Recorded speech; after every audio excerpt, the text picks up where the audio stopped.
So for real, who got the drop? You got the drop? Alright. Well, let's take those steps, man. Let's collect the drop. Let's make it rain in this, man. What's up, man? Can't be more excited, man, to be coming back real soon on that blog talk.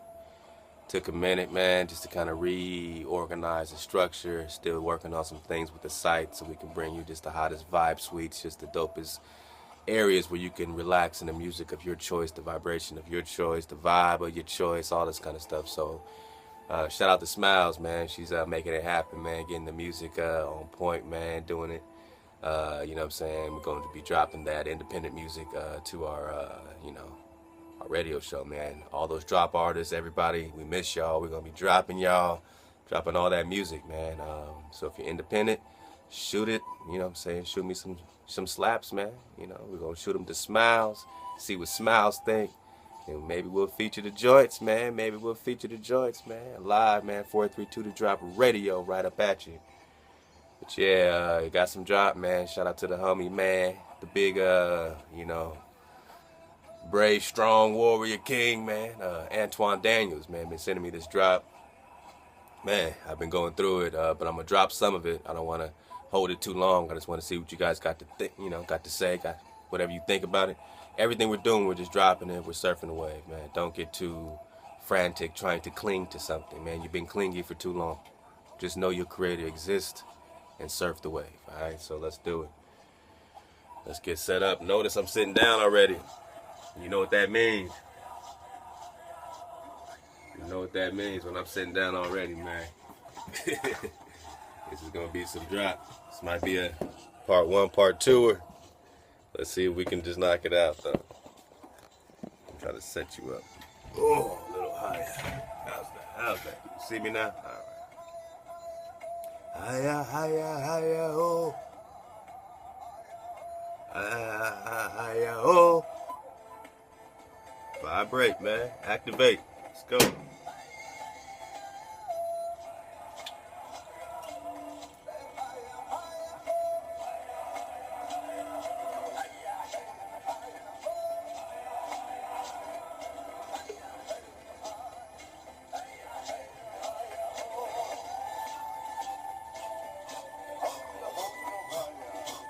Come on, man. Don't tell me you ain't feeling the vibration. You gotta enjoy this learning experience, sir. It ain't nothing, man. It ain't nothing. Shout out to Dave Apex, man, sending me that drop, man. I'm gonna follow through with that idea that you dropped too. You know what I'm saying? He said, man, can you just, is there like a place where I can just hear Psalms being read or Proverbs with that 432 in the background and stuff like that? I mean, that's what I think I'm really gonna start dropping, to tell you the truth.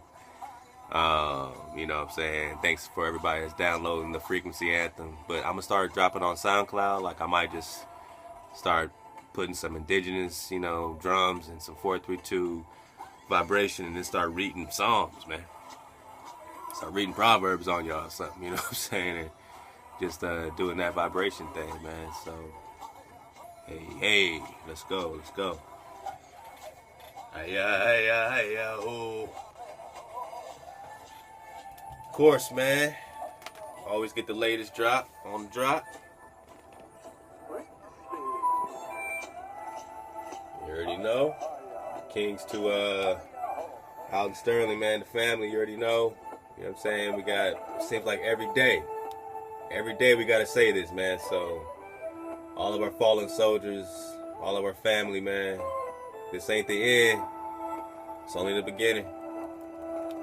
We will survive. We will thrive. We will survive. Get that survivor drop. Learn how to build that pack, get those tools, that comfort, that core temperature control. I mean, if we're going to talk about the wilderness, we might as well get airtight, right? Support you, dog. You already know. Yeah, me. What else? Drop track. This cat D1 always kicks, man. Something real to it, man. Love his energy, man. So, Kings to the king. Rah the great, man. Starting to drop all of his chess tutorials and whatnot. Man, shout out to, the entire, Chess Academy that the brother's kicking Ra the Great One. I don't even know these chess moves. I don't even know how to do it. I don't know much about it, but I know that it's the game of king, the game of kings. All right, the game of kings, man. So shout out to Ra the Great. Chess Tutors, I believe it's chesstutors.org. Check out Chess Tutors. Click on this joint, you'll get all the drop. These kings shut it down last year at USC. They had a huge tournament. They're in like a lot of the same schools that we're getting into for frequency of learning. They're doing chess programs with a lot of schools in the Los Angeles community, Watts, Compton, everywhere, man.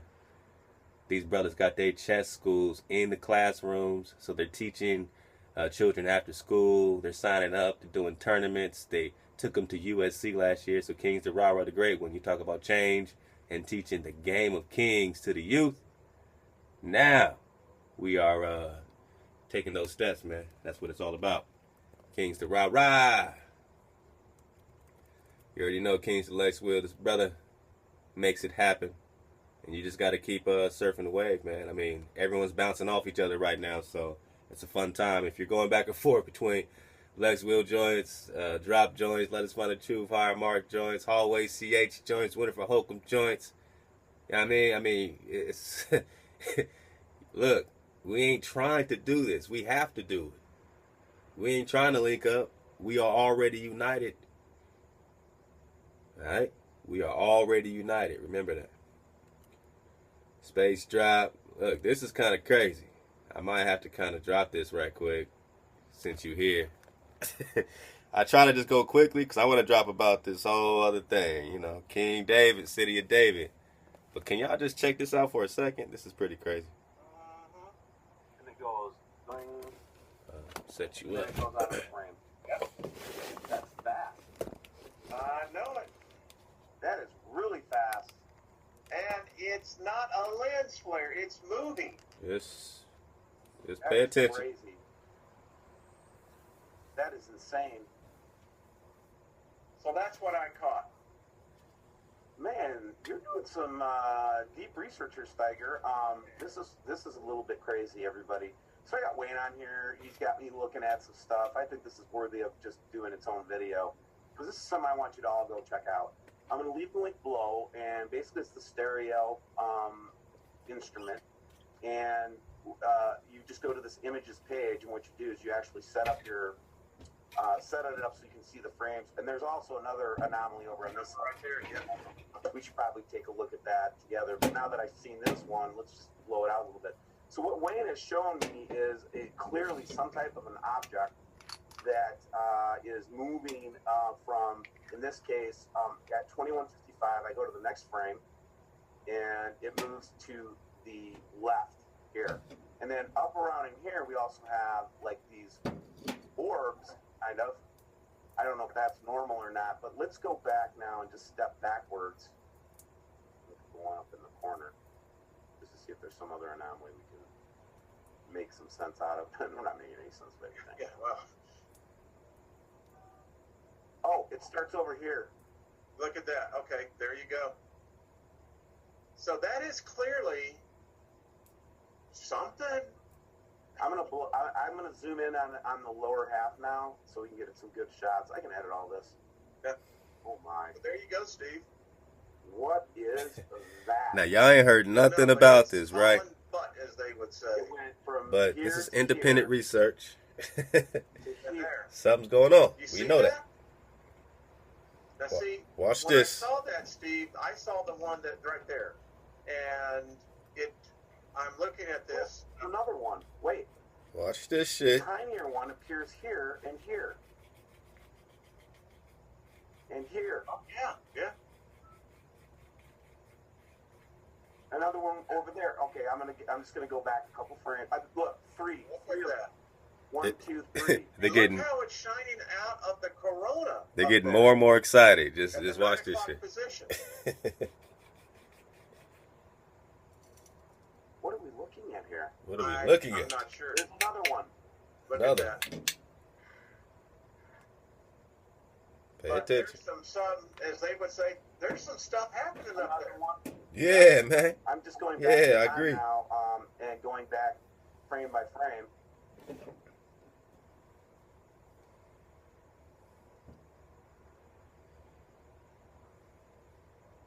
Oh my! Look at there's another one. Yeah, now that's yep. There you go. And then it comes out over here, so it's like that over there. Yeah, it's traveling from here to here. Look. Now, so tell me, because you see, that's not going in the same direction the other one came from. No, the other one started up here. Yeah, yeah. That's the came around the bottom. These look like. Now look over there. Look at the 330 position. There you see our friend. That's where our original one came from. Yep. I'm only on 75 going backwards here, man, of 125. And we've seen several objects apparently coming in and out of the bottom of the sun. Folks, that's what we're seeing here. We cannot explain it. Now we know, because we study, that the sun isn't what they said it is. It's not 96 million miles away. You're not looking at some big ball of gas 96 million miles away. You're looking at a small disk around 32 miles in diameter, just like the book of Enoch says. The exact same diameter as the moon, 32 miles. That's why they eclipse each other. Perfect size. They're only a few thousand miles away, not 96 million, a few thousand. So you got to put this in. They think that they're on a ball of spinning and that they're looking at the sun, right? And that these things in perspective to this massive gaseous sun. But now your eyes, because you got the drop, you can look at this. If you don't understand, go back to the flat drop and do your research. But if you're already on this wave, you already know what I'm talking about. So 32 miles in diameter. So these things are relative to something 32 miles in diameter, not the big ass sun. That doesn't even make sense. When you see what these are, alright, it wouldn't make sense that they will be popping up with this type of light source 96 million miles away, and you're zooming in on them from 96 million miles away. Okay, we gotta just get over this fucking game, this illusion. Once all this Hubble shit gets exposed, they're going to realize they've been staring at the ceiling the whole time. And everybody's going to sue these motherfuckers and get their money back. And so y'all had all these telescopes high powered and you've been staring at the ceiling? At everything under the firmament? You have not been staring into outer space.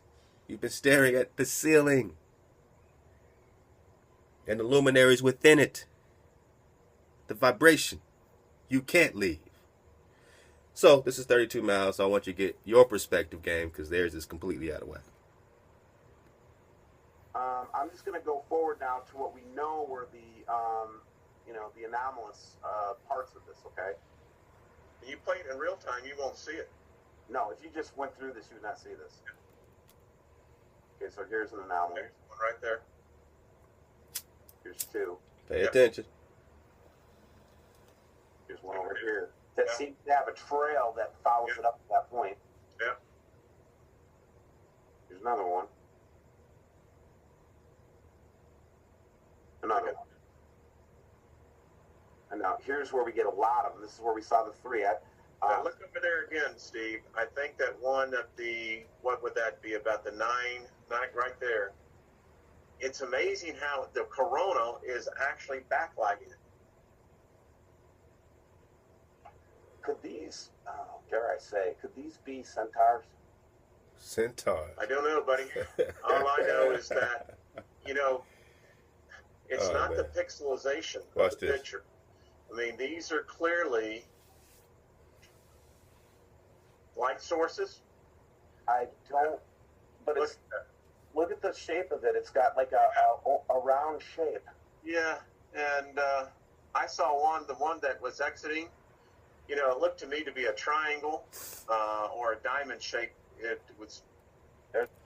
Now, y'all already know what these things are, right? These are some type of craft.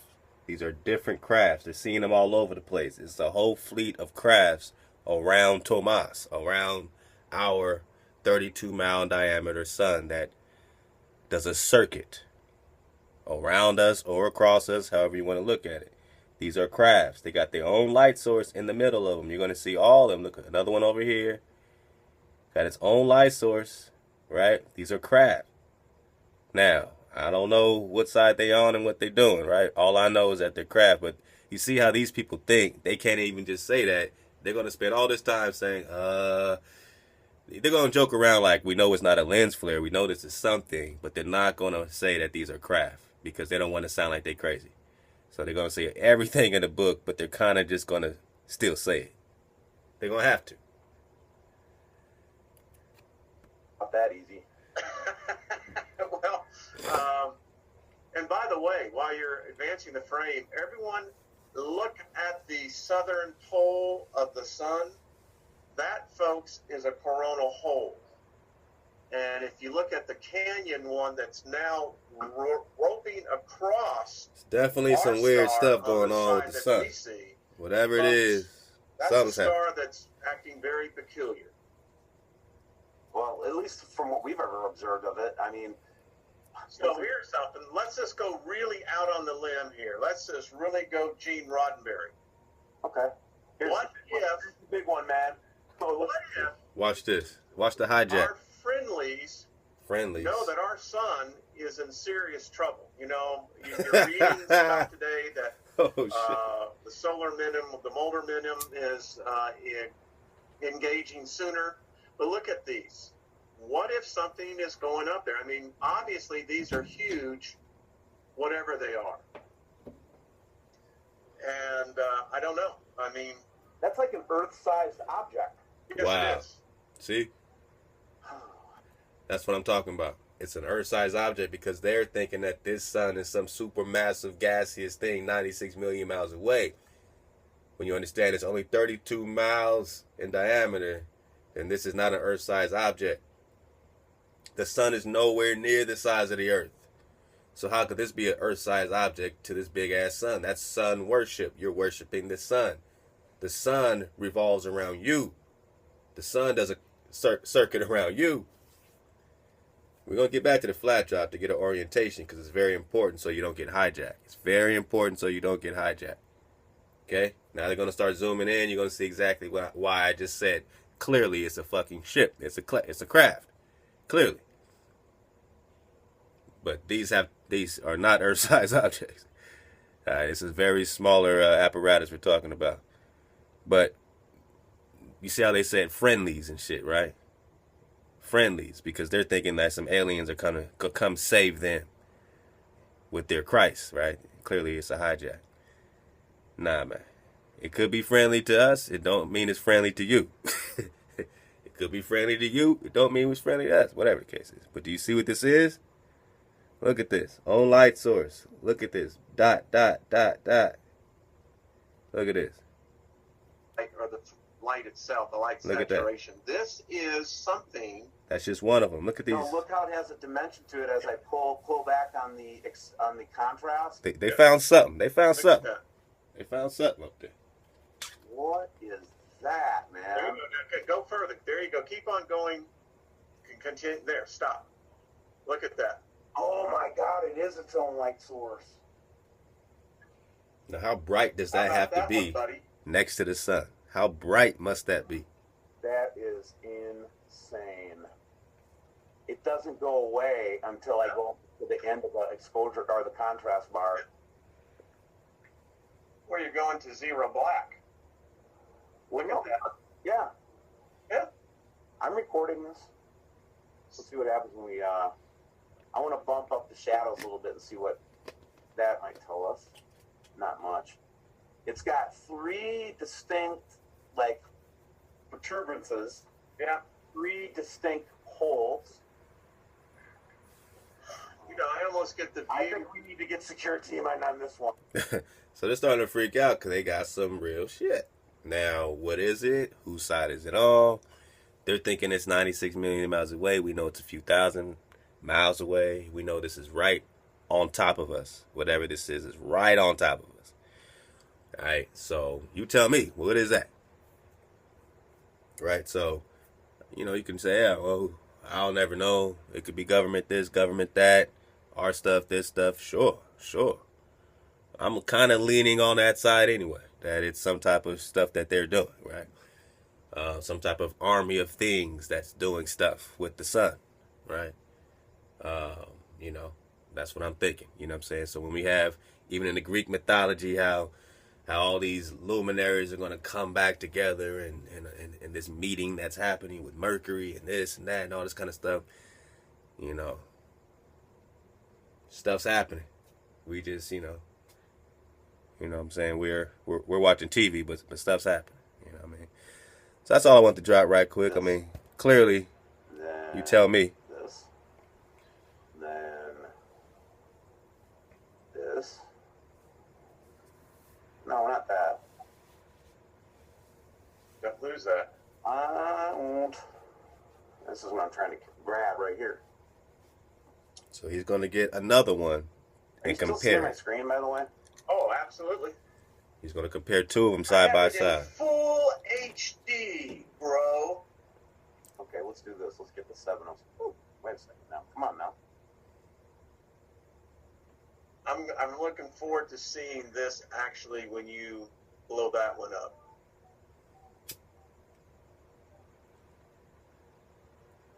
Oh, I got what it is. I got Chrome is dominating the screen here. I'll get it.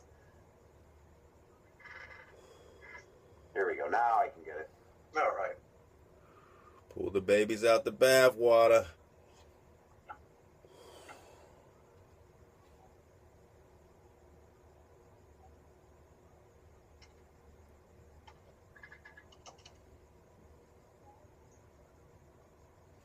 You know, we need to be aware of everything right now. All right. Everything. Because we can put it all together. And while we are waiting, maybe we direct your attention to. Look at that. What is that? That's another one. All right. Same light source, right? So they all are duplicates. But again, let's take that other one and let's do a little quick compare. These are duplicates, right? So this is the fleet. It's a fleet of the same ship. We can see that clearly. They're going to have time to be confused for a while. You seeing this? Okay. Yeah. Rotate Look it. at that. So, Steve, go to the picture on the right. This one? Yes, sir. And then go up to where we see the black shape right there. Okay, now go to the other picture and then go down to the bottom. 5 o'clock position. Oh, it rotated. There it is. Rotate. If I bet you if you rotate the two, and rotate that one. So I got a rotate button on here somewhere. Shake it, don't break it. Oh, come on, here it is. So these Look at that, my friend. Now go back. Go back. Oh, let's do two more. Here So we these go. are two separate There we go. craft, same Now do fleet. one. There you Same go. thing in the middle. You know, Look at this is a that. craft. It's a fleet. We get it. But I want you to see it. That is so. I can't believe I'm looking at this. Are we like in a Star Trek episode or something? 'Cause you ain't going to get this on CNN. It's weird. First of all, let's just think about this for a second. We are looking at images taken of the sun. Number two, it's at 195 angstroms. Number three, we are catching a weird object next to the sun that I cannot explain at all. That's emanating its own light. Look at how bright it is down in this one. Yeah. Wayne, just to remind everybody where we took it from. We took it from this. Yeah. And that's how bright the sun is. This is that huge coronal hole. Oh, let's back it up so you can see the whole damn thing. Look at that. Jesus. So you can see that it has the same intensity. And what are we looking at when we look at angstroms, man? We're looking at a spectrum of light, right? But we are, yeah. And angstroms indicate. Color shift, light, heat. Oh yeah, it's Jesus, man. It's generating. Now, what I find really odd. I'm trying to find a way for me to say it's reflecting. You see they're freaking out, right? Trying to find a way to explain They're freaking it away out. right now. They don't really know what to say. And that's what I'm doing right now, Wayne. In case See, you want. it seems to me like it's actually. It comes out of the sun here. Yeah, comes right out. You This can is see this it. is It's legitimate clearly freak out right here. Go look at it. They don't know what they're clueless, there. right? So There. you're And what watching I this find thing so going all interesting, over the as place. it's leaving the influence of the corona, it's actually having either an energy reaction. You can see it either reacting to. So please go ahead and catch some more drop at your will. You know, always get caught up Going, oh man, Arthur Scott has been dropping massive drop. He has part 3 of Dumb Diverses, man. Excuse me, did I say it right? Yeah, Arthur Scott. Make sure I didn't say Arthur Clark. You know what I mean? But yeah, brother, love to you, man. Love the energy. Love the, you know what I'm saying, the Torah vibration that you bring, man. So all that. Keep it, keep it. All right. Get that, you know, get that drop, man. That's all I gotta say. You already know. This set it off, man.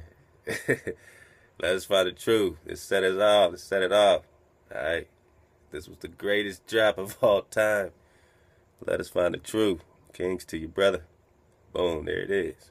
So subscribe. All right. So you know what's happening at the drop. We are updated. We're shaking and we're not breaking. We ain't ever breaking. All right. Let's get to it. I'm jumping right into it. It's getting cold. So I don't want to, you know. Okay. Now, let's do some tidy up stuff. You know what I'm saying? If you already caught the, I'm going to go quickly for the fam that's really caught up and up to speed. If it's whatever, hopefully, you know what I'm saying? Just keep surfing the wave because that's all we're doing here. That's all we're doing here. All right. Balance for me. Okay, so we got the Muzaka drop, the Mosaic, you know. We're just dropping it. I don't know where it's going to lead and where it goes.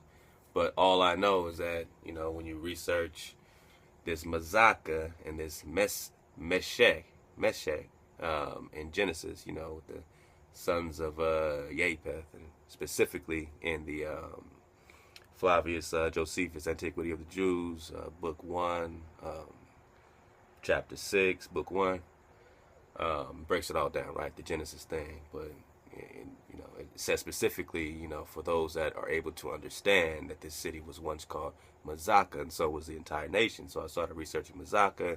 I started getting stuff like this. If you saw this drop, then you know what time it is. Okay, I don't know if you can see clear. All right, how's that? So read all that, pause it.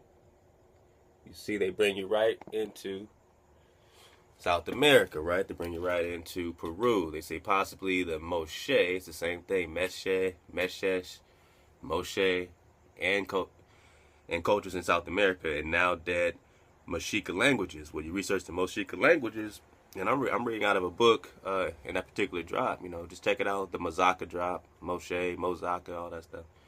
Kazar, all that is Kazar. When you order a Caesar salad, it's a Kazar salad. It's Kazar, Kesariya, but that was once Mosaic or Muzaka or Moshe. All right, and that's the whole Byzantine drop. Author Scott, man, you just dropped some drop on that. You know what I'm saying, with the Byzantine, and it's very interesting that they got a city called Moshe there. You know what I'm saying, and then they're bringing us to this city called Moshe in South America, and said the Mashiki languages, and this particular book was published in 2013, it said the Mashiki languages went extinct 100 years ago. So according to when the book is published, at least, that's the 1900s, that the Mashiki language went extinct. So this all invasion, this 1800 stuff is for real. Some language of the Mashiki or Moshe tribe in Peru, which is where Jerusalem is, which is where the city of David is in Qosqo. All this is real. So these Moses languages or Moshe languages or Mashiki languages went extinct 100 years ago, according to that source in the you know. So check it out. Also, that much of Russia, Moscow, and the region, all that is, you know, Moscow is Mosaic. Moscow is Moses. The whole Moscow is named after Moses. Moshe, Mosaka, all that is Moses. And they changed it. They hijacked the name. It became Khazar, Kesariya, all that stuff. So then you got all that coming out of Turkey, and all that stuff is in Turkey. And then you got the Christian hijack, the Constantinople, all that stuff coming out of Turkey. Eusebius and all this stuff. So check out that drop. Don't have it offhand who sent me this, but, you know, somebody out there in Drop Nation sent this to me. And it says, are the biblical Meshechs in the Americas? So the Meshechs, the same tribe we're talking about that's being placed under the sons of Japheth, which is really this Moses tribe that seems to be hidden in these tribes of Japheth, but they're named after Moses. And now we just read, with the other drop about how there's a city of Mache in Peru, and the Mashiki languages are there, and they went extinct in the 1900s. Who was speaking them? Who was there? Where are you coming from, Negro? All right, so someone sent me this link, and Meshech is Moses, right? So all that is in there. Meshech is Meshech. Some will break that down to Messiah, right? Moses, he is considered a Messiah, right? Moses, Moshe, Meshech, Mozak. So let's read it by Jean D. Matlock. Our Bible and such Hindu books as the Ramayana and the Rig Veda are as much historical as spiritual. They are masterpieces of unusually accurate histories. The truths in the Hindu books are hidden under mountains of gobbledygook, which can become uncovered through proper understanding of what those books are all about. As for the Hebrew Torah, if a person will read it purely as a history book and not as a spiritual work, according to the way Orthodox Jews and Kabbalists read it, all mysteries will be cleared up. In my opinion, it is the most amazing literary work in the world and a lot easier to decipher through the Hindu holy books. So let's go get started. So then they go into who were the Meshechs and all this stuff. I just want to get to this part. What were the Meshechs? All right. First it says, who are the Meshechs? Meshechs or Moshechs or Meshech or Mozak or Mosaic, Moses, Muzaka. All that is the same thing. They're switching the E's and O's. Moshe, Meshech, but the original thing is Moshe. Moshe. Moshe. That's the original name of the city in Turkey that later became Kesariya and all that. Moshe is the original name. The Mosaic languages in Peru went extinct 100 years ago. I didn't hear nothing about a language named after Moses that's in Peru. I didn't know that the Cuzco navel of the earth was the city of David. But Antoine Daniels gave me the drop on that. So this is my Bible concordance. It says that they were the people inhabiting the mountains in between Iberia, Armenia, Colchis, Lex will drop in the Colchis, today's Turkish Republic of Georgia. More about them later. Genesis 10:2 says that they were the sons of Japheth, Gomer and Magog, Madai, Javan, and Tabul, and Meshech, which is really Moses, and Tyrus. What were the Meshechs? The Meshechs were the slaves. The Meshechs were the slaves. The Meshechs were the slaves. The Meshechs were the slaves. The Hebrew was the slaves. The Negro was a slave. The Meshechs was the slaves of the Phoenicians. They mumble jumble history, man. And they hid certain lineages and other lineages, and they did all kinds of stuff when King James gave us the remix in 1611 after we proved that he did a voyage here first in 1603. And what do you think he went back with? Your documents. And he went back there and did the 1611 remix after he already came here to the Americas in 1603 and found the copper color races. He came here to colonize you. And he did. The Meshechs were the slaves of the Phoenicians, but they were glorified slaves. Their job was to procure and oversee slaves for the Phoenicians, teach them skills such as metal and gold working and other crafts. Who else knows all this stuff? Who knows about metal and gold working and other crafts? The Meshechs were the slaves of the Phoenicians, but they were glorified slaves. This is just their opinion of these people. You got to dig deeper. So this is the author. They're the glorified slaves. Like, shut up, man. Shut up, man. You want to smack this person, right? But we're trying to get the babies out the bathwater. The Meshechs were the slaves of the Phoenicians, but they were glorified slaves. Their job was to procure and oversee slaves for the Phoenicians, teach them skills such as metal and gold working and other crafts. They bought and sold manufactured goods for the Phoenicians.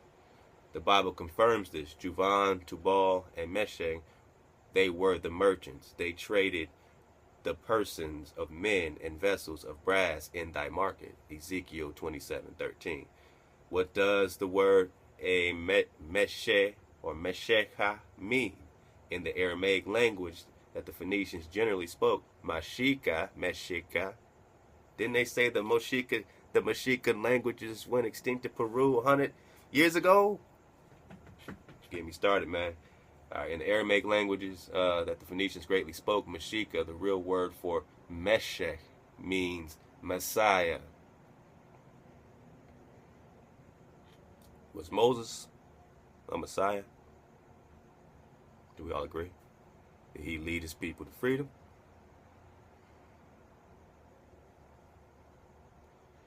In the Aramaic languages that the Phoenicians generally spoke, Mashika, the real word for Meshech, means Messiah. In Turkish, a similar word means Messi or Meshi. All that is the same. Alright. Now I just want to get one more part in.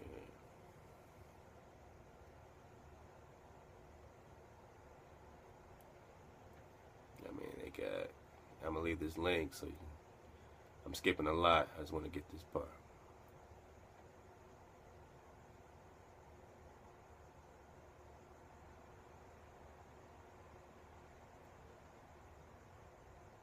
Ooh, they're going deep. Who's Ezekiel?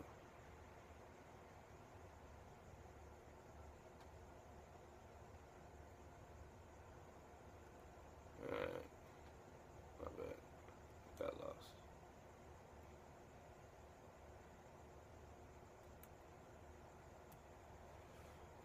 Okay. Proof that the American Meshechs are indeed the biblical Meshech. Alright, sorry. It's a lot. Y'all gonna see what I'm talking about. I skipped, and then you start reading because they start breaking down Ezekiel, and you didn't really expect that, so they crossed me over. But you still hung with me, stuck with me. So we got these Meshikas, these Mosaics. So proof that the American Meshechs are indeed the biblical Meshechs. So I'm saying everything, America's the old world, people.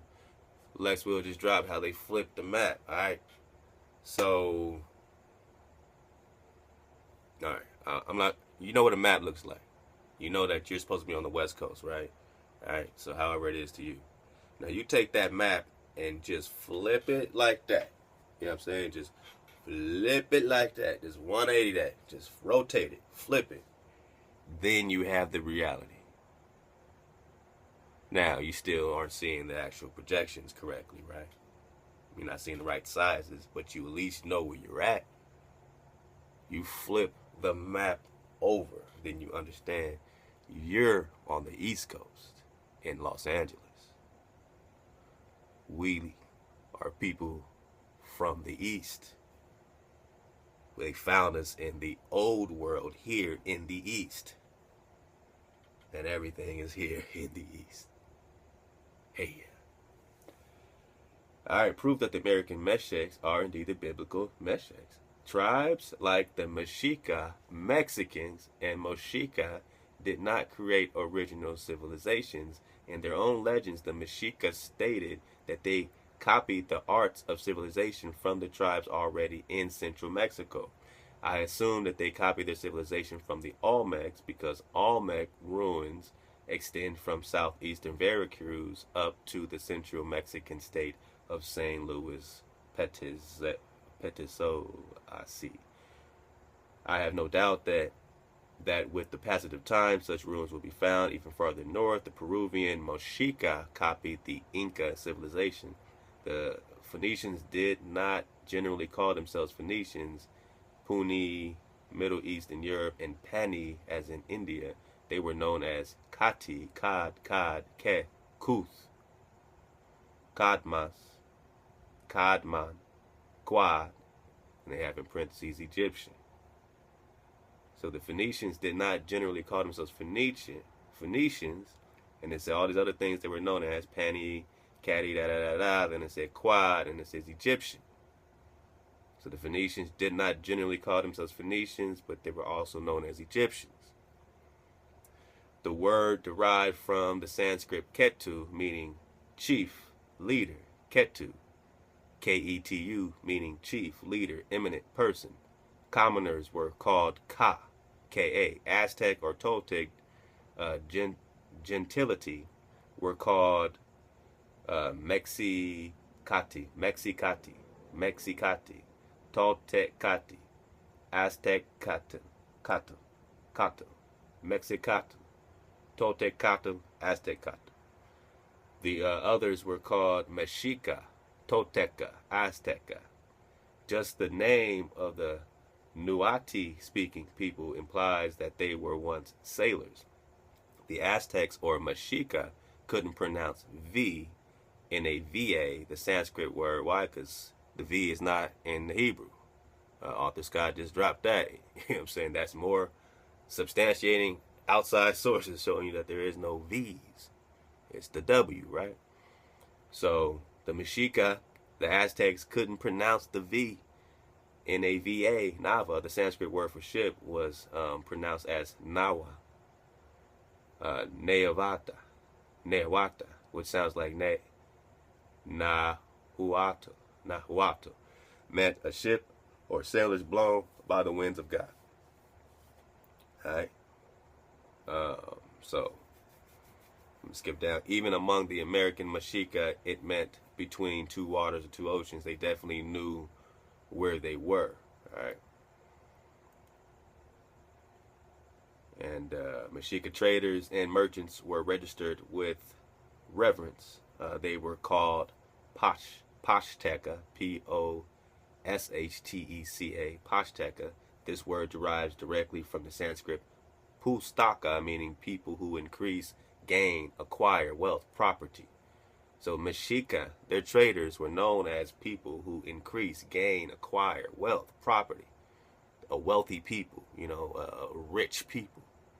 So there's a lot behind this Mashika and this Meshech that's just hidden in one of the sons of Japheth, and nobody really asks about this hidden jewel that's in Japheth and why he's been placed there, except Josephus, who puts in parentheses, for he who is able to understand. This Muzaka was once called Mosaic, and so was the entire nation once known. And we're seeing these Meshika people right here, an entire nation of people named after the Messiah or Moses, Moshe, Meshi, and the Meshika. And this is just a new part and element to our culture that we're connecting right now that definitely connects. And who are we? We have a lot of names. You can say Aztec or you can say Meshika. See, this is not a title that you remember.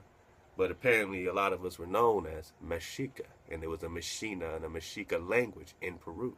And we're going to get to more about Peru. So I wanted to continue on that, sort of, land that plane, a little more on that previous drop.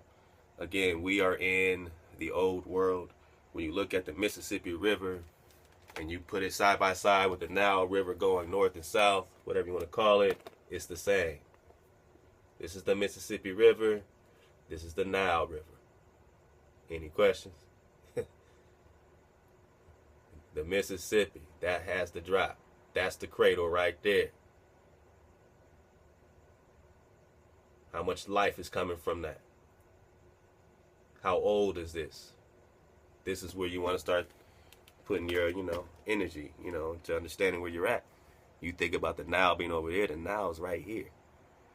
It's weird, but you're standing right where you want to be. And they didn't have to really do too much taking you nowhere because they just had to take your mind and spin you around on the ball. So you'll never be still enough to feel or vibrate any of this until it was time. And now it's time, so activate. So again, man, love and kings to Antoine Daniels, man, who dropped it on me at music at 432 to drop. You know what I'm saying? I welcome anyone to do that as long as you ain't no static. Nah, but get at me. So he kicked it back to the Flavius Josephus that we was just in separately. So I already knew that this was going to be dropped because it was right in line with what I was already, you know what I'm saying, visioning. He said this contains 3 books of the Jewish War. All right, so he went into Flavius, pages 19 through 20 of chapter 4, book 5. He said Josephus, description of Jerusalem, its fortifications and surrounding areas during Titus' Roman siege of the city of David, compared descriptions to Inca Sacsayhuaman.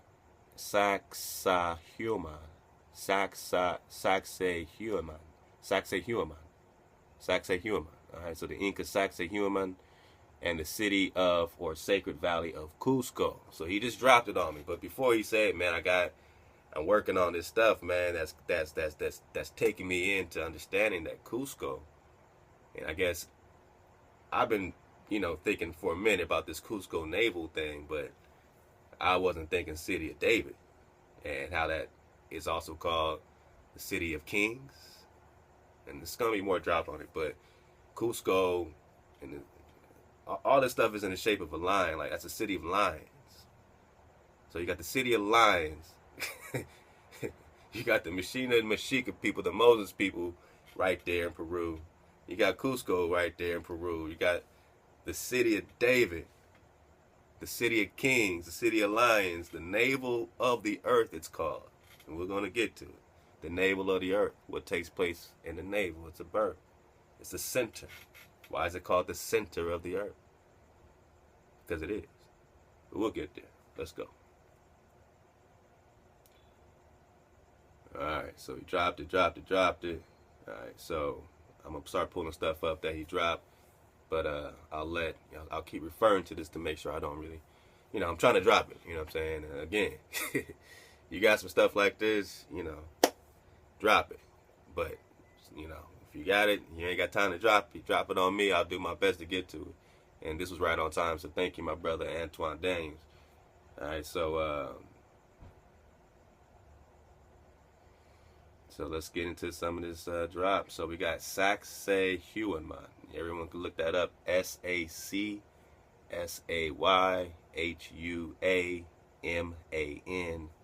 That's the name of the city. Sacsayhuaman in Cusco, Peru. When you start looking that up, you're going to get this drop and what we're saying. All right. He brought out a script. Psalms 48:2.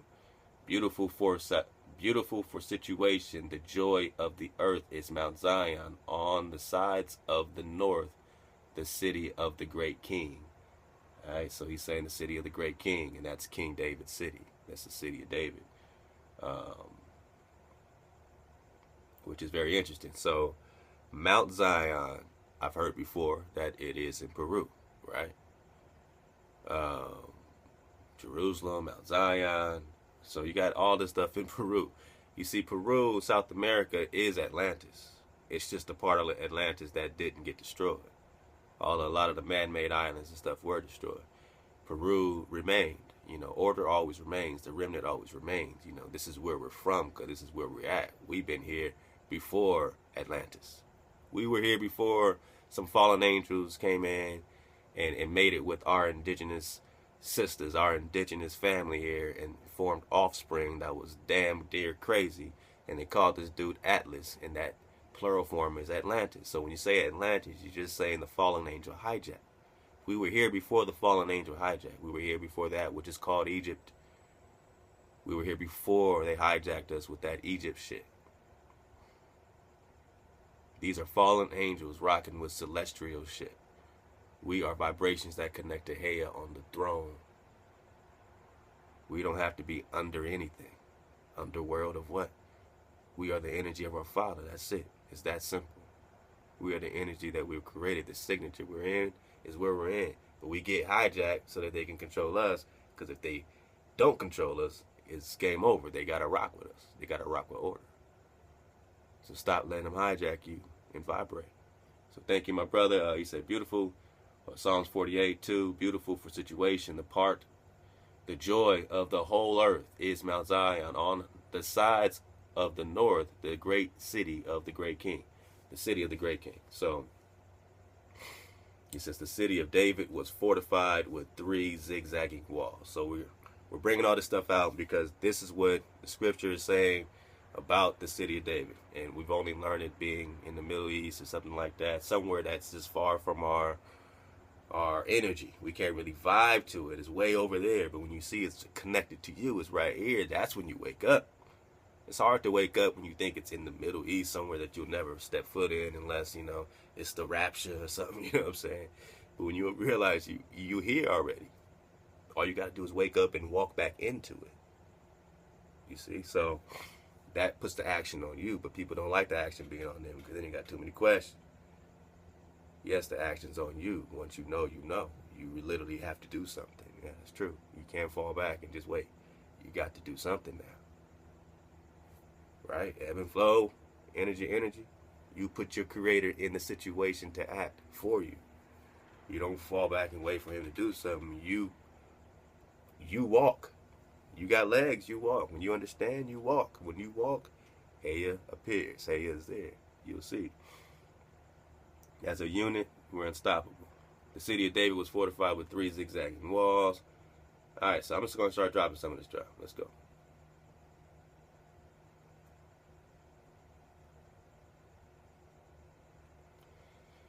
Alright, so I want to read a little bit into it. There's different sources the brother Kit, and I would definitely attach these sources. This is from the Hills and Walls of Jerusalem. So it's a source called The Hills and Walls of Jerusalem, page 172. It's kind of hard to read, so I got to look up a little bit in here. Alright. The northern wall is at present the longest. The southern is irregular and passes in zigzag lines, like the brother said. So there's a zigzag lines about Mount Zion. The castle of Pesans, I can't see that. Weakly guarded and not over well stored with munition near Jaffa Gate is the only fort belonging to the city. It stands, according to the author of 3 Weeks in Palestine, upon the site of the Turia Hippics, and its basement, constructed of immense stones, bespeaks a high quality antiquity, while the upper portion of the building, formed of more labored materials, is much more recent date. The most ancient part of the wall is above the point of junction of the valley of Hinsum with that of Jehoshaphat, where it turns sharply to the north. Just rock with me. I don't know where we're going, so we're going to rock together, okay? I don't like to just take drop and just form my opinion and give it to you. Sometimes it's really dope to go there with you. So you're with me. I don't know yet, but we're going to put this together, all right? So we calculated. Okay.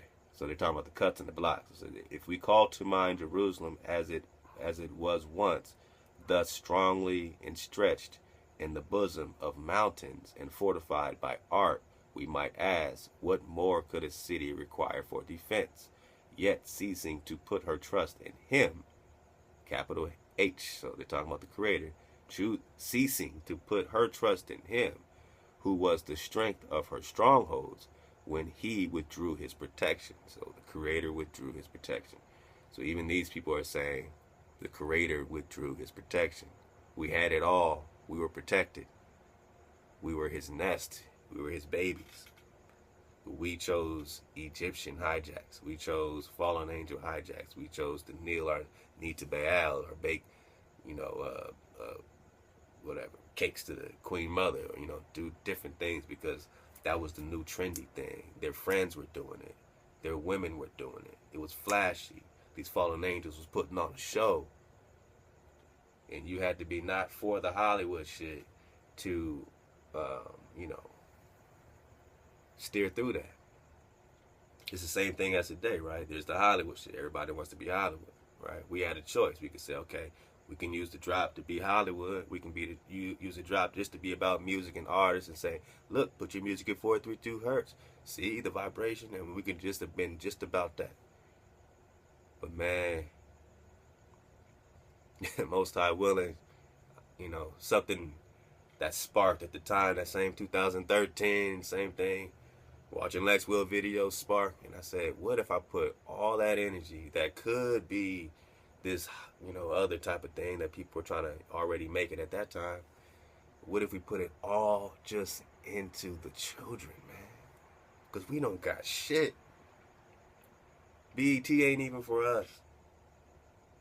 You know what I'm saying? We try to find black leaders left and right, and we find out they ain't really even for us. It's just money and whatever the fuck. And it's like, for us, man, if we're going to have to drop, then we're going to be Drop Nation. We're going to start from nothing, and we're going to build brick by brick, man. We're going to rebuild because we already had it. We've already had the fortress. I'm just reading about our fortress here. Excuse the hell out of me. I'm reading about what we had. And they're saying it wasn't nothing wrong with the infrastructure. All right? But what more could a city need for defense? Yet ceasing to put her trust in him, Heya, who was the strength of her strongholds, when Heya withdrew his protection, truly in vain was salvation hoped for from the hills and from the multitude of mountains. He had built his sanctuary like high places, like the earth which he hath established forever. But the command went forth to her foes, go ye up upon her walls and destroy. So our enemies knew, like the Most High, they knew the Most High was with them. I mean, what would you do if you created a playground for your children and they just fucked it up? And you made a perfect area for them. I mean, they had all activities. You can do whatever they want, but they just decided, like, man, I don't even want that. I want to go play with Tommy. Tommy got the new little thing. But you like, you got a bowling now. Do you know the secrets that's hidden here, man? You can find all kinds of stuff. There's drop here, man, but you gotta earn it. I know, Dad. I know you built all this for me. And so you don't respect it, and then everybody come over, and then you got rules. You say, all right, everybody's here. You got your friends here, but son, this is for you. Your friends can play too. They're allowed in, but they got to follow your rules. You have to enforce it. And then you just don't care. You don't enforce the rules. You don't care. But one kid does. One kid that doesn't have to follow the rules follows the rules. And you're watching that kid the whole time while your son is disrespecting the rules. And all his friends are disrespecting the rules. That one, child in the corner, what I'm saying, is what I'm saying, not, trashing the place, what I'm saying, not spitting, not hitting, all the rules. And you just like, man. And then to teach your son a lesson, you say, you know what? You know what I'm saying? This child right here respects the rules, so it's their place. They can run it. And what happened to us is that he said, you know what? Y'all could just trash the place. Y'all have the right to trash the place. And when they came over there to trash us, they knew they had the right to do it. They didn't feel that bad about it. They had the right to. They knew the Most High let them just rock. Because we refuse to not kill, not steal, keep our one day separate, make sure the land is replenished, and all the energy for our community. We wanted to rock with their guys. We wanted to build altars to this and do this and do this and do that and do that. It was a wrap. So,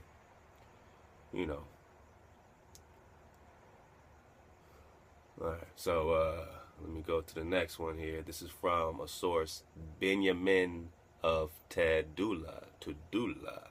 Benjamin of Tudela. And again, I'll put all these links out so you guys can get them. We're just building some stuff here, You got the link, though, so click it. If you can't see it, I know it's small. So he just gave me kind of these random pages and these links. So I'm following along. We're following along. I'm trying to see what the brother Antoine Daniels, we're all trying to see what this brother's dropping on us. He's dropping it on me. He's dropping it on you. No pressure, brother. No pressure. All right, so let's see where we're going here. And at the end, you will say, okay, well, are we convinced that the city of David is right here in America? Let's see. How we doing on time? Okay, we're good. Benjamin of Tudela, page 22. From there it is. 3 parasangs to Jerusalem, which is a small city, okay, fortified by 3 walls. It is full of people whom the Mohammedans call Jacobites, Syrians, Greeks, Georgians, and Franks, and of people of all tongues. It contains a dying house, for which the Jews pay a small rent annually to the king, on condition that besides the Jews no other dyers be allowed in Jerusalem. Yeah, y'all can look at what they're talking about with dyers. It's spelled Dyers. I'm sure it's not like physically dying, but Dyers. I just want to get to this drop.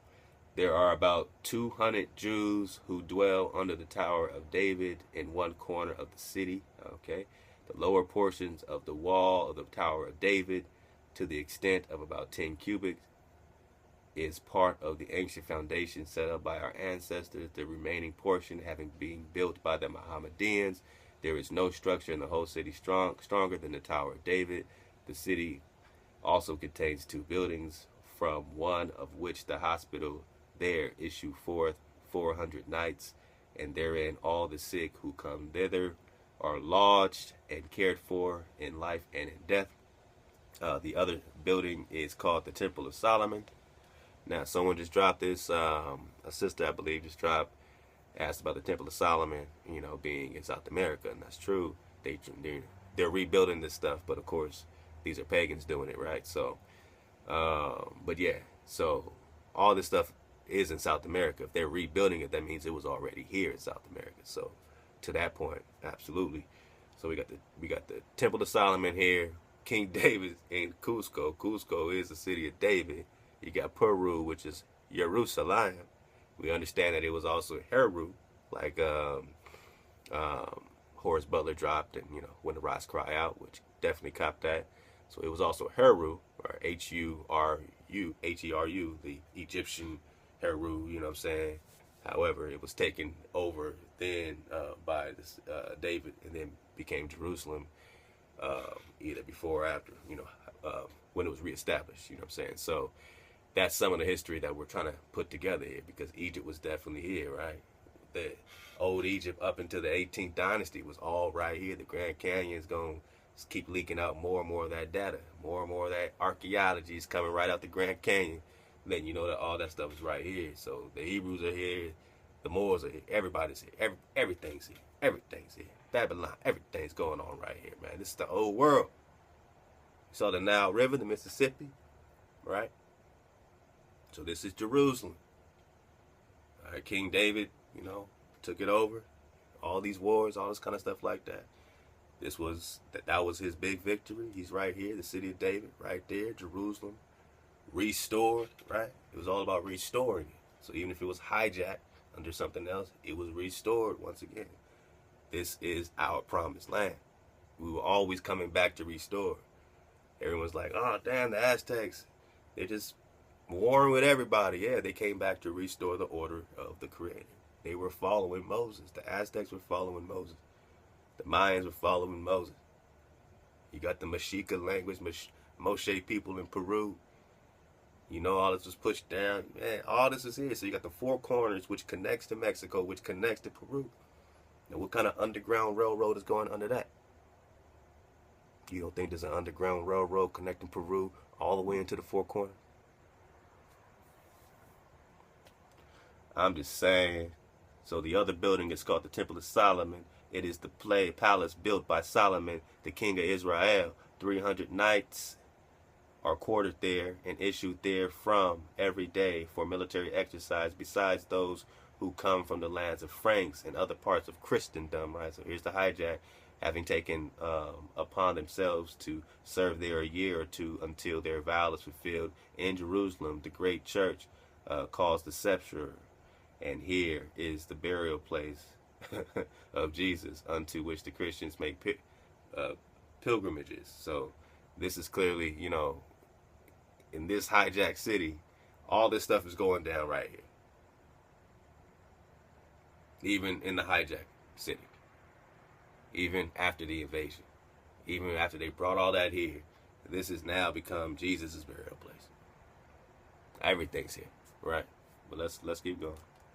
Jerusalem has 4 gates: the gates of Abraham, the gates of David, the gates of Zion, and the gates of Gushpat, Gushpat.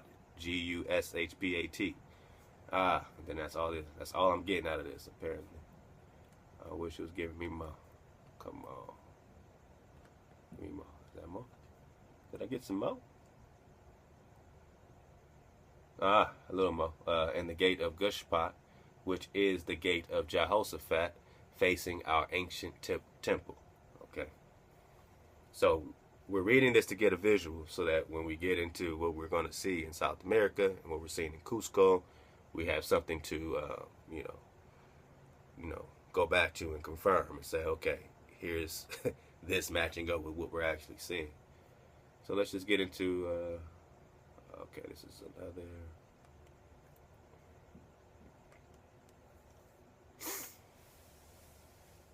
All right, so this is the same book, Benjamin of Tudela. This is page 24. I'm just getting the reading out the way, and then we're going to look at some visuals. All right. The plain, something. I wish I had that previous thing. The valley of Shittim as far as Mount Nebo are visible from here. Man, I get 22. I got page 22, and I got page 24. So I don't have page 23. You get page 23, look up this book, Benjamin of Tudela. You know what I'm saying? You see how to spell it. Maybe you can get more of that. You see how it cuts off at top, but it looks like it's saying some major drop in between that. Hydrate, man. Oh, I hate when my kids get sick. Man, I'll be trying to matrix that thing, man. But you start feeling that itch, like, God. Every time they go somewhere, they come back. All right, here we go. In the front of Jerusalem is Mount Zion, on which there is no building except a place of worship belonging to the Christians. All right, so this is after the hijack. Facing Jerusalem for a distance of 3 miles are the cemeteries belonging to the Israelites, who in the day of old buried their dead in caves. Okay. And upon each sepulchre is a dated inscription, but the Christians destroy the sepulchres. Hijack city. Man, so we got these Israelites, the cemeteries, distance of 3 miles are the cemeteries belonging to the Israelites, who in the days of old buried their dead in caves, and upon each sepulchre is a dated inscription, but the Christians destroy the sepulchres, employing the stones thereof in building their houses. So they took these Christians are purposely jacking Israelites. Does that even make sense? You worship Christ. Christ says, I only came for Israel. Christ says, I came not to take one title away from the law. So everything about the law rocks. They say you're breaking the Sabbath. He says how he's not. Which means the Sabbath rocks. Or else he would have said, hey, who cares about the Sabbath? Someone one time brought me, I think in Ephesians, they said, look, it says, man, the Sabbath is a shadow. It's a shadow of things. So it has to be done away with because it's a shadow. So because the Sabbath is a shadow of things to come, you're saying it's done away with? Stop. So you can't see it from any other perspective other than because the Sabbath is a shadow that it's done away with.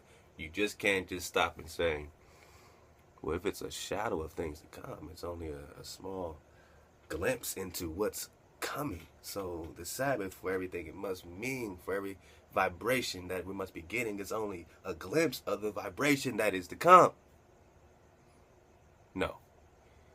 Brother, the shadow is behind you. Well, sometimes you walk in the shadows in front of you too.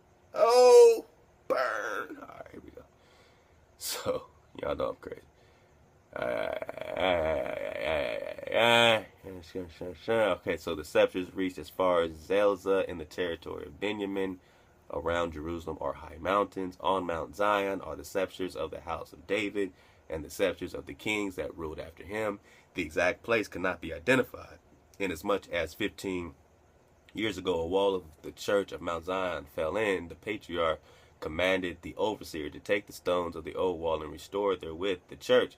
He did so and hired workmen. So you see what happened. Like, they turned this into Christian stuff. They found Israelite stuff, but it says the Christians destroyed the scepters, so they completely disregard it, and then they take over our palaces, right? Or, you know what I'm saying, all that stuff.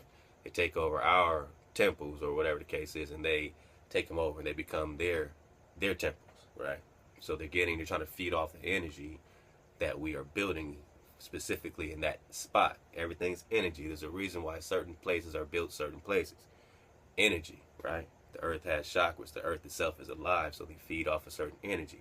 So they go to where we already know the grid lines or the energy before they hijacked us into another grid.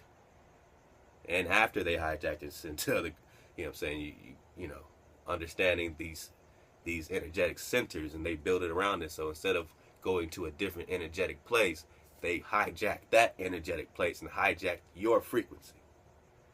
So they hijack your temples and hijack your frequency directly. Then they hijack you.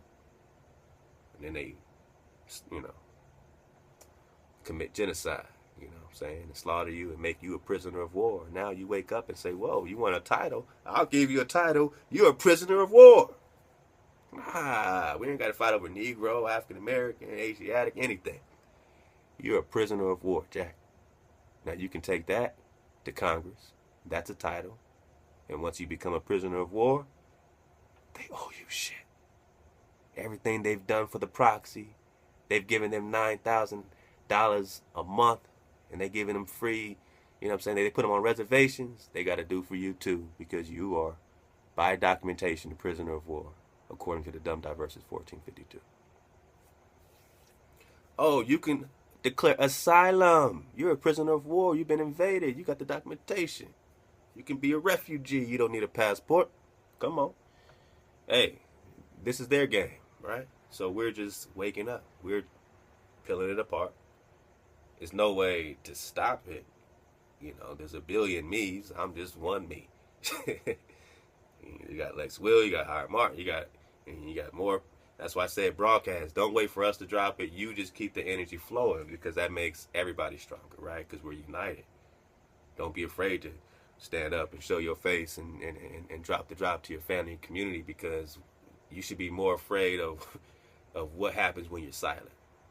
Because if you do nothing and you just get slaughtered, knowing you could have just stood up, man, for one time, you know what I'm saying? This might be your one time. You're old, stand up. You're young, stand up. You know what I'm saying? Stand up and be a prisoner of war, since they made you a prisoner of war. You know what I'm saying? They played that game, not you. They played the slaughterhouse game, right? So since you're a prisoner of war, cash in. Do what you got to do. Get your safety on, man. And whatever we do, we got to be united, you know. But we can definitely be united in one title: prisoners of war. And you can take that to the bank. All right, so it says, on Mount Zion are the scepters of the house of David and the scepters of the kings that ruled after him. The exact place cannot be identified. All right, so we went through that.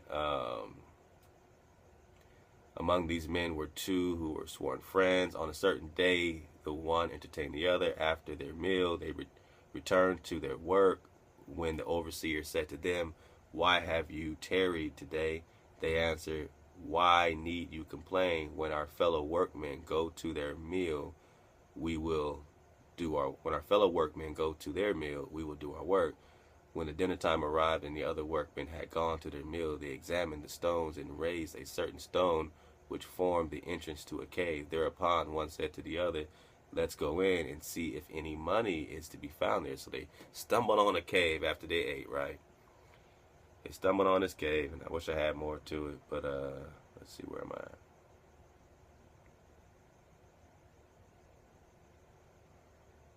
Yeah, man, come on, where am I at? All right, so the exam, okay, all right. They tried to iris me. All right. So thereupon one said to the other, "Let's go in." So they went into the cave to see if there's any money to be found in there. They entered the cave and reached a large chamber resting upon pillars of marble overlaid with silvers and gold. Whose shit is this? No one's claiming it. Whose shit is this? Whose shit is this? It's your shit. It's your shit. Alright? You gotta understand, this is your stuff. This is your stuff. They're finding your things. They love finding your things, right? So they entered the cave, reached a large chamber resting upon pillars of marble overlaid with silver and gold. In front was a table of gold and a scepter and crown. This was the scepter of King David. On the left thereof, in like fashion, was the scepter of King Solomon. Then followed the scepters of all the kings of Judah that were buried there. Stop. Israelite is a myth. The white man made it up. I mean, you know, people say this. I'm just saying.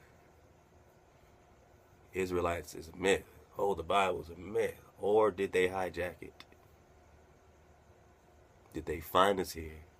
Collect our writings in Granada, like Columbus says in the Biblioteca de Colombia in Sevilla, that he's collecting documents about Jerusalem in Granada while he's doing his thing, but he doesn't have time to really go through them, so he sends it to his partner. All that is documented. And he says, go through it. Now, this is the 1400s. Then King James comes over to the same place in 1603. Then he goes back and he writes the 1611 King James Bible that includes the hijack. Hiya. And they brought it back and they had to translate it to us. Check out that last trial. And they said the most, you know, confusing thing, the most, you know, quandary they had when they truly realized after they've already slaughtered us, really realized who we were. And the ones they tried to convert to Christianity after that time, the missionaries, they said, well, if they're truly Jews, it's going to take a massive military effort, a massive missionary effort, same thing, to, you know, it's going to be a massive military effort, missionary effort is needed. Actually, I got that book up still.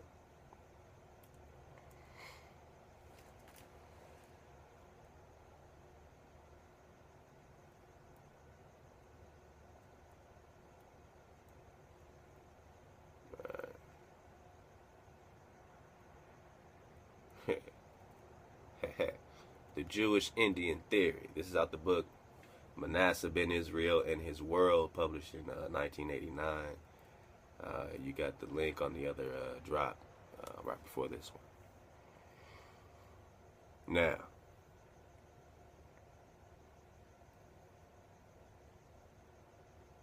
so they found this dude. All right, so they translated the scriptures for the Indians. This is once they came back, right, with the hijack. They had to transfer it to translate it to us, right, because they hijacked it. So it says the missionaries began to suspect something radically different was going on in the environment of Boston, namely that pure English Christians were baptizing and converting Indians who were Jews. Namely that pure English Christians, hijackers, invaders, were baptizing and converting Indians, aboriginals, who were Jews from the tribes of Judah, Ephraim, Manasseh, you already know. So this was a quandary to them. And this is, when you get, check this out. And if the Indians were Jews, the enormous missionary effort, an enormous slaughter, that's what it means. An enormous missionary effort was slaughter, was needed. Again, if the Indians were Jews, which they knew they were Israel, an enormous missionary effort would be needed. So on behalf of the New England Missionary Society, here's your documentation. Look it up. Man, if you care, look it up. If you thought this is a myth, this is a game, look it up. Because we're all over the place with drop right now. We got books open all over the place. So you gotta go against all these separate scholars from separate times, substantiating like never before. Here in America, Columbus came here in his own writings in the Biblioteca de Colombia in Sevilla, Spain. I came to seize the holy city in Mount Zion. seize the holy city. In America, my mission is to seize the holy city, Jerusalem, and Mount Zion. Why are we saying the city of David is here and Cuzco is the city of David, the city of kings, the city of lions? And if the Indians were Jews, an enormous missionary effort would be needed. So on behalf of the New England Missionary Society, a volume was written by Norfolk preacher one Thomas Thorogood called Jews in America, or the probability that the Indians are Jews. Again, this is Thomas Thorogood, and his publication is called Jews in America, or the probability that the Indians are Jews. This was to be dedicated to who? Charles I. Who? Charles I. Who? Charles I. Who's Charles I? Who's King James? Who's Charles I? Who's King James? Is that fan bam? Are we still talking about Hebrew Edomites? Black Hebrew Edomites. You seen the pictures? Charles I is dark, a dark man. He lined up right next to the Incas, same complexion as them. These are your twin brothers, family.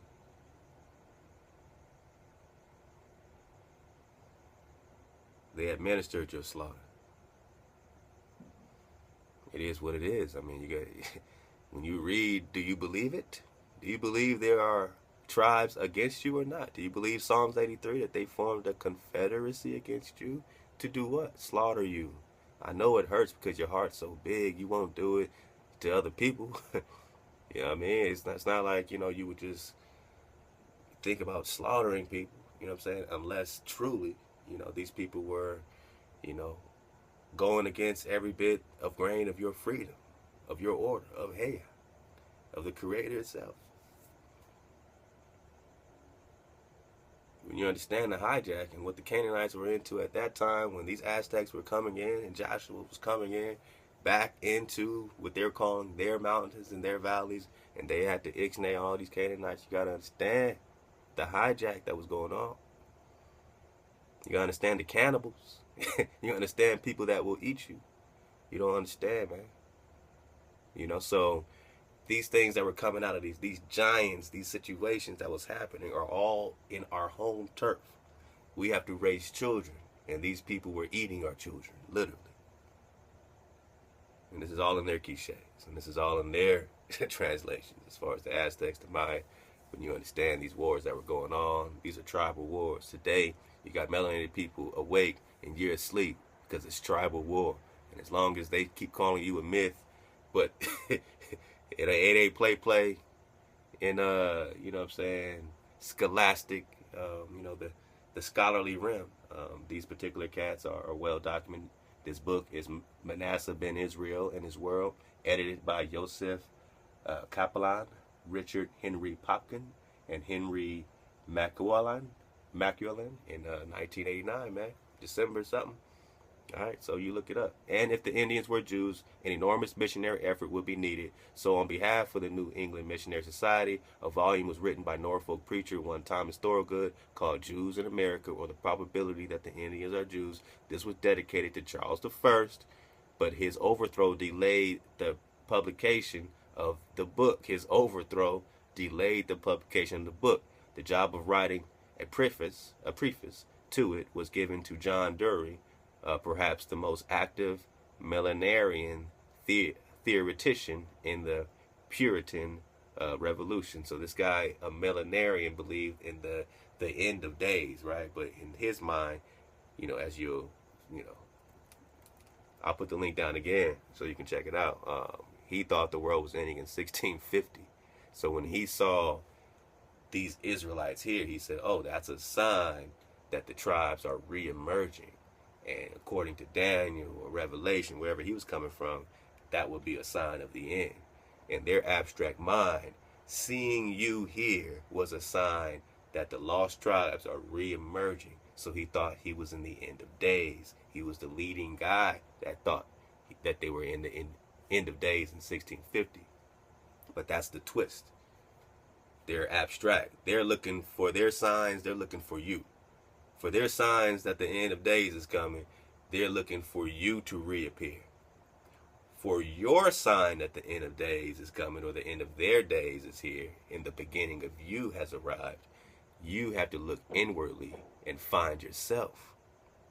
And once you found yourself and you see a bunch of other people that have found Heya again, then that is our sign, because we can see inwardly that we've awakened. Our time of slave vibration is over, right? So their sign was that they found us here. So they said, ooh, the tribes are reemerging. No, that was just, a sign of things to come, of a bid that we had to accept, But the true sign is that we have literally reemerged, have reawakened for ourselves inwardly. You know what I'm saying? We found the kingdom within again. That is the true sign to let you know that now is the time. This is the time of Daniel. This is Daniel 12, Daniel 7, knowledge abounding and all that, All right, so this was dedicated to Charles I, but his overthrow was delayed. So this is all. So we went to this other guy, and he started dropping more stuff. But then he said lost tribes of Israel would reappear just before the millennium. Okay, so because you reappeared, it says Dory was sure this would happen before 1655. He was sure of it. All right. All right. So I got a little more, and we'll hopefully do a quick dismount. I'll try to go fast. Let's go. So he was in England. All right. So all that happened. So you can check out that. But them finding you here, he says the lost tribes have been located east of the Holy Land in Persia or Afghanistan. If he heard from the most learned Jewish writer of the time, his friend and co-worker Manasseh ben Israel, that a Portuguese explorer had encountered a Jewish tribe in the Andes Mountain. Now listen, he knew that Manasseh had Montesinos who came to Amsterdam in 1644, give his account before the notary. So Dury, who was at the time planning to set up a college of Jewish studies in London with Manasseh as one of his 3 professors, wrote Manasseh for a copy of Montesino's report. He was duly sent it. Now listen up. Then Dury and his fellow millenarian, end-of-world person, Nathaniel Holmes, wrote Manasseh to see if he had made out what they did. So he said, damn, I got Montesino's report. Are you making out what we're making out? This is documentation. Are we a myth or not? This is documentation. So Nathaniel Holmes wrote Manasseh to see if he had made out what they did, namely that the Indians were the lost tribes. The correspondence printed in the preface to Thorogood's book shows Manasseh being most cautious, unconvinced, until he finally is willing to say that the group encountered by Montesinos could be of a lost tribe, while the rest of the inhabitants of America were migrants from Asia. So he said, all right, well, maybe they are lost tribes. Everybody else is from Asia. That's all you keep hearing. So he's separating, like, they're lost tribes, they're from Asia. Very interesting. Holmes immediately pointed out that this meant that the climax of world history was at hand because the lost tribes were beginning to reappear.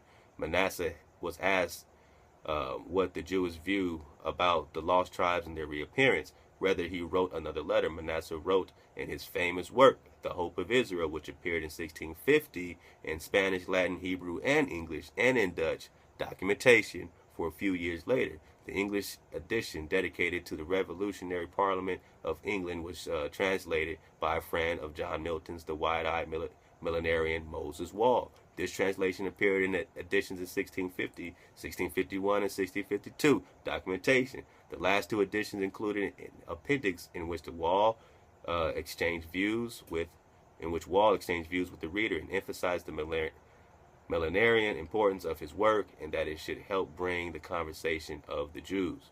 All right, so this is going to talk about the Atlantic Ocean. I mean, this is truly dropped. Hardcover copy of this thing is like over $100, but I definitely want to cop that next, man. You know what I mean? So that's just letting you know what time it is. So we're bringing it all home. All right, let's bring it home. So he dropped this joint Solomonic Jews in Ecuador and Peru. I'll just leave the link, but it's going to just drop into the Inca Empire and bring you into more understanding of Solomon in Peru, especially to the sister that asked about it. So that link will be available. Here's a look at what the brother said in the very beginning. Let's go back to it. Oh man, what did I do with that? Oh man, oh man. Oh, there we go. Zigzagging walls. He said Josephus' description of Jerusalem, its fortifications surrounding cities, during Titus' Roman siege of the city of David, compared descriptions to Inca Sacsayhuaman, and the city of, or sacred valley of Cuzco. Alright, so Sacsayhuaman, keep that in mind. Here's a visual of what you're going to get in Peru.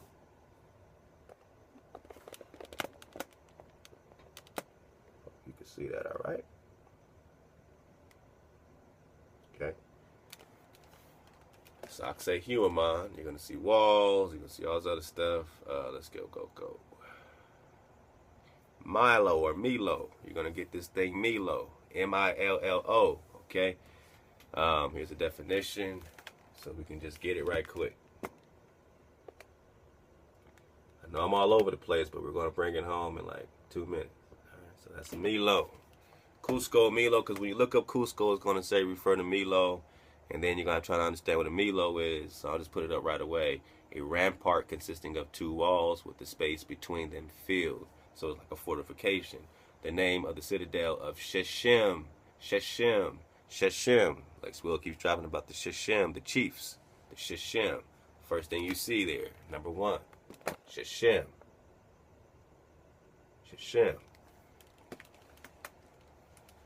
All right. So we got Shechem. So the name of the citadel of Shechem, you got reference to Judges 9 and 6 and 20, all of the garrison of which joined in proclaiming Abimelech their king. And number 2, it says the Milo at Jerusalem was some kind of fortification, probably a large tower or castle on the wall. The definition article before Milo indicates that it was well-known fortress, probably one that had been built by the Jebusites. David built, and it says in quotations, David built fortified round about from Milo. That's in 2 Samuel 5:9. David built fortified round about from Milo, as did Solomon.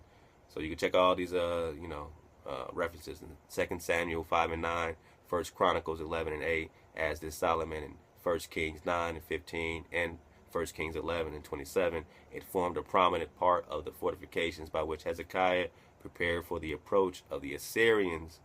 Now we know what these Assyrians really are, right? 2 Chronicles 32 and 5. The same place is probably meant by the house of Milo, where Joash was killed in 2 Kings 12, 20, and 21. Qosqo. Alright, so we know Qosqo is called the navel of, navel of the earth. I'm reading right here with Wikipedia. What do they say about Qosqo? Qosqo, also spelled Qosqo, comes from the Quechua language. It's all your native stuff. Is a city of southeastern Peru, nearly near the Bamba Valley of Andes mountain ranges. All right, so capital city of the Qusco range, as well as the Qusco province. All right, let's go down.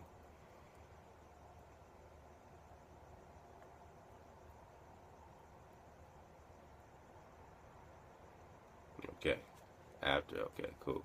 So Qusco was long an important city of the indigenous people. It was a city, the capital of the Inca Empire. Many believe that the city was planned as an effigy in the shape of a puma or sacred animal.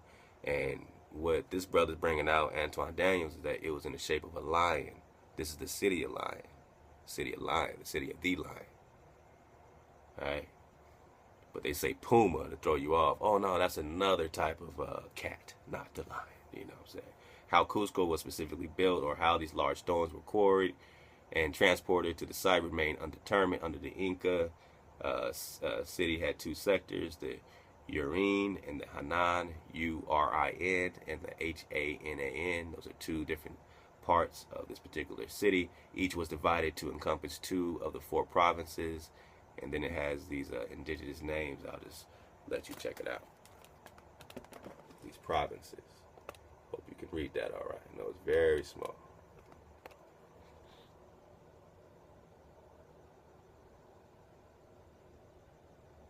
Okay.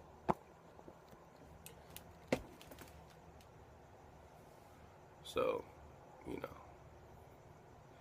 Chinkansuyu, Antisuyu, Kuntisuyu, and Kualasuyu, a road led from each of the quarter to the corresponding quarter of the empire. Each local leader was required to build a house in the city and live part of the year in Cuzco, restricted to the quarter that corresponded to the quarter in which he held territory. After the rule of Pachacuti, when the Inca died, his title went to one son, and his property was given to the corporation controlled by his other relatives, split inheritance. All right, so we got this hijack coming. Each title holder had to build a new house and add new lands to the empire in order to own land for his family to keep after his death. So it was the kingdom of Cusco. All right, so I just wanted to kind of get some drop on that. After the Spanish invasion, man, you got all that happening. So I'm just going to go, because we know a little bit. I just want to see the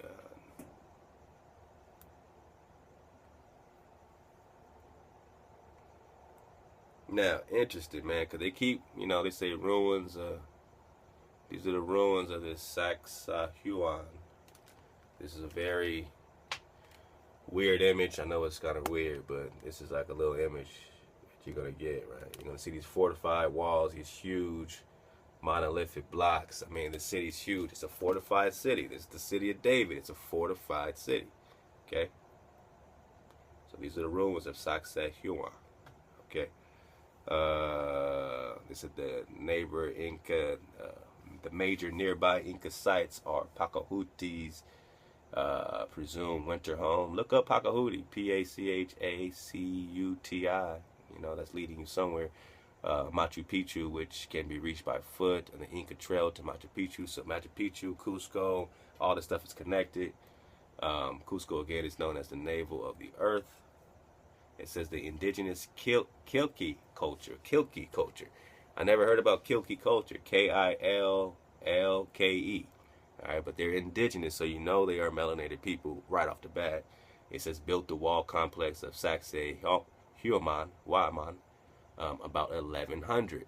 So they got these people. Now, when I look up Kilke culture, this is what we get.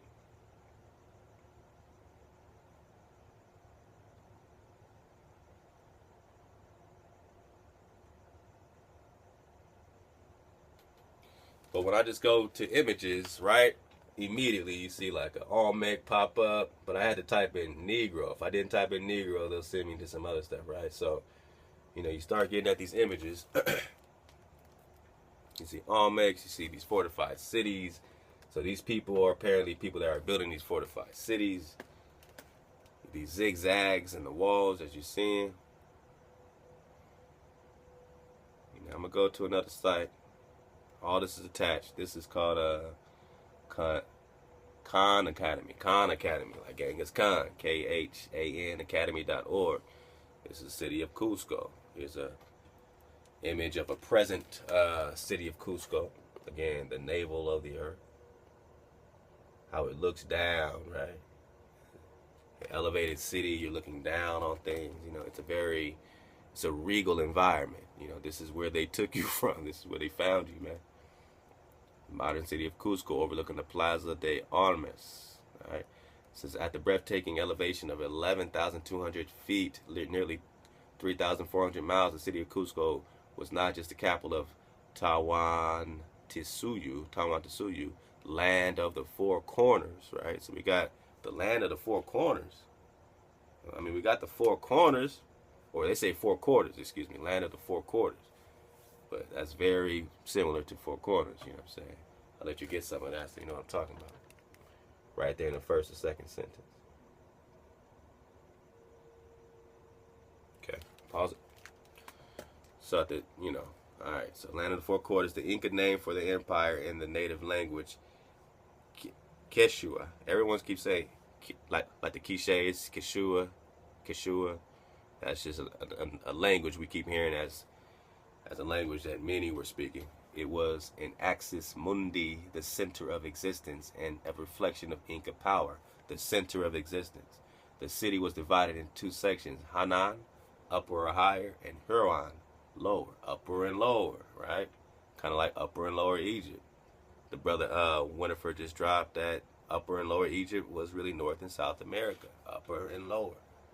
Or flipped, since the map has really been flipped, it would be the other way around, which paralleled the social organization of Inca society into upper and lower moieties, social divisions. Cuzco was further divided into quarters that reflected the four divisions of the empire, four corners, and the people from those selections inhabited their respective quarters of the city. In this way, the city was a map and a miniature of the entire Inca empire, in a way for the Inca rulers to explicitly display their power to shape and order to the empire. So you see they say the masonry of Cusco displays an understanding of stones as being like people, and that many different ones can fit together if they are properly organized. And that this way of building is the strongest way of building, this zigzag way. It's very difficult to break a wall because, you know what I'm saying, you got energy coming from everywhere, man. It's not predictable. It's not, this zigzag form, however it breaks down scientifically, is almost indestructible. So you have this city of David with these monolithic super things, with this technology. Clearly, you see how they fit together. Everything was placed there perfectly. They found these huge stones, and there is nothing, there's no space in between anything. So imagine the tools, imagine the technology. If this is the city of David, all right, now we could be talking about some fallen angel stuff that happened again and again and again. Again, if these people came and hijacked you from your energy and you connect to your energy, that means you got more powers than these fallen angels even had when you connect to. Hey, so when you see this stuff, just understand you're coming back home. I know it seems above you, or it seems, like this is who you are. You're just waking back up. All right, so that's a little bit about the Cusco drop. This link is here. I'm going quickly because my battery's dying.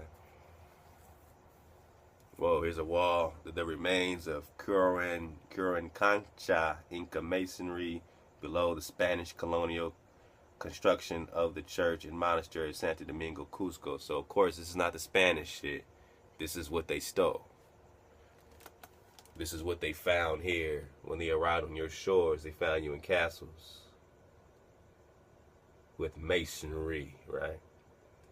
Say, oh man, you guys were builders of masonry. That just means you got science. That means you're kicking that science, and they can see the science in the way you're building. Here's some more pictures of what's going on in Cusco, city of David.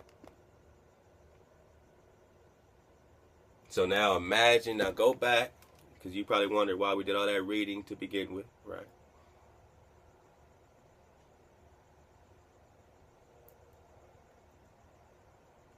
Jerusalem has four gates: the gate of Abraham, the gate of David, the gate of Zion, and the gate of Gushpa, which is now the gate of Jehoshaphat, facing the ancient temple. Just think about all this, the Temple of Solomon. Think about these workmen that stumbled in the cave, and what did they find? They found a palace. They found a palace of silver and gold. Everything we read, I'm just going quickly, but the northern wall is at the present and longest. The southern is irregular. And passes in the zigzag lines by Mount Zion. Zigzag, zigzag, zigzag. What the brother kicked to make sure that we are aware of. My brother Antoine Daniels, he said, what about the zigzags of the Sacsayhuaman in Peru? What did he say about the zigzag? Last minute, let's do our dismount. What did he say about the zigzag? He said the city of David was fortified with 3 zigzagging walls. And all we're seeing right here, all the drop we're seeing right here, everything we're seeing right here, are zigzags, zigzagging walls. And this is Cusco, the navel of the earth. This is the city of David. It's right here. All right? You know what I'm saying? This is an artist's rendition of some of the drop, you know what I'm saying, in Peru, ancient Peru. You see pyramids and other stuff like that. I know every single pyramid is not at 440 hertz. I'm just saying that, that was a majority of this artificial grid that was put on us, and that's what we're trying to research. And my battery's dying, so I don't have time to drop this link, but hopefully y'all can get it later. They keep dropping on me. The battle between Mesoamerica and the Great Lakes continuing. Alright, this is from nefico.blogspot, and it just got some good drop, I'm sure, related to just Cuzco, just more corroborating stuff, what I'm saying, about this being the old world, Mesoamerica, Peru, Jerusalem, everything being here, the Great Lakes. It's drop, serious drop, so, I'll let you get to that. Yeah, man, and I'll just keep dropping about this Sacsayhuaman, and you can research it. You got the links up, pull it up. All right, and it keeps saying it was built by this Kilke culture, which are indigenous people there, and of course I'm sure that's going to link up to the Mashiki people. But all they're going to tell you about the Kilke culture is that they were, lived between 900, or they were there between 900 and 1200 AD, which is the same time, right? Because, that's when we were leaving the four corners, Utah and all that. The migration was pushing into Tenochtitlan, into Mexico. So they get there about that 1200, 1300 range, and then they were found there around that 1600 range.